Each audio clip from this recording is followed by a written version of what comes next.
Hello, my name is Eva Flores, and before I start my Pathway to College speech, I'd like to firstly introduce my audience, which my cameraman will turn to. As you can see, one of the members of my audience is via Zoom. Alright, so beginning, don't you want a better life? I left everything behind to give you a better life. These are words that have been repeated to me by my dad several times. You see, my parents left Mexico to give my siblings and I a better life, which meant I was expected to live the all-American dream, to earn a degree and live comfortably. I present to you my pathway to college. Growing up, my parents would always tell me to study and go to college so I wouldn't have to work a minimum paying job. I'm sure everyone hearing the speech has worked a terrible minimum paying job at least once in their life. Maybe you only did it for a few months while you were in high school. Now, imagine my parents, among many other immigrant parents, barely knowing English, working these terrible minimum paying jobs. And for what? Well, I'll tell you why. For me and my siblings.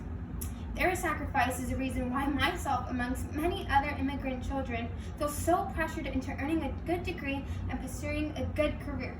I'll be focusing on three main points today. The pressures of attending college for a first-generation immigrant. Secondly, my overwhelming start and failure of college. And lastly, the balancing of school, work, and somewhat of a social life. Let's just dive into the intense pressures of attending college as a first-generation immigrant. There is a constant hovering pressure that follows me in every decision I make. My parents expect big and great things from me. Well, why wouldn't they? They toss their career, family, and life to give me and my siblings better opportunities. Not attending college wasn't an option. My father moved to the U.S. at 16 and immediately started working to help provide for his family. On the other hand, my mom was an elementary school teacher. As she was finishing up law school in Mexico, she left everything behind to give her future children a better life. If she could do it, so could I. On the contrary, I couldn't handle working full-time and having a full-time school schedule, which leads me to my second point, my overwhelming start and failure of college. After high school, I decided to move out and work full-time. As I stated before, the option of not attending college wasn't available for me. So I proceeded to work and attend college for a semester. On paper, I was excelling in life. However, my mental health was declining along with my patience and motivation. Therefore, I decided to take a semester break from college. I decided to focus on myself. Then one semester turned into two, then turned into three, then four.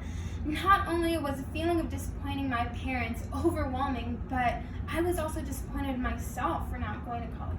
I thought long and hard about this decision, and I decided to work part-time and focus on school full-time.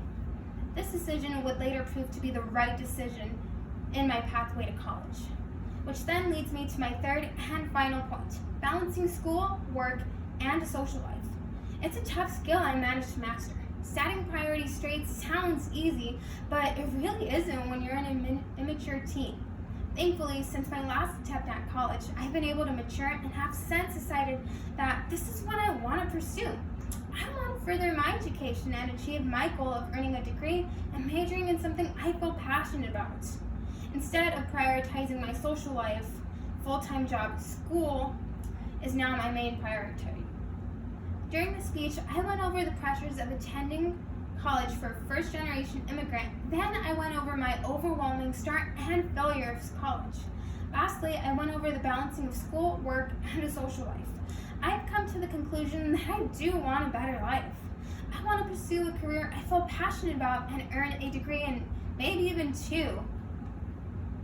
Although I'm not quite sure what I want to major in, I know that college is the best option to go with, even if it means taking hard math classes for the next 4 years.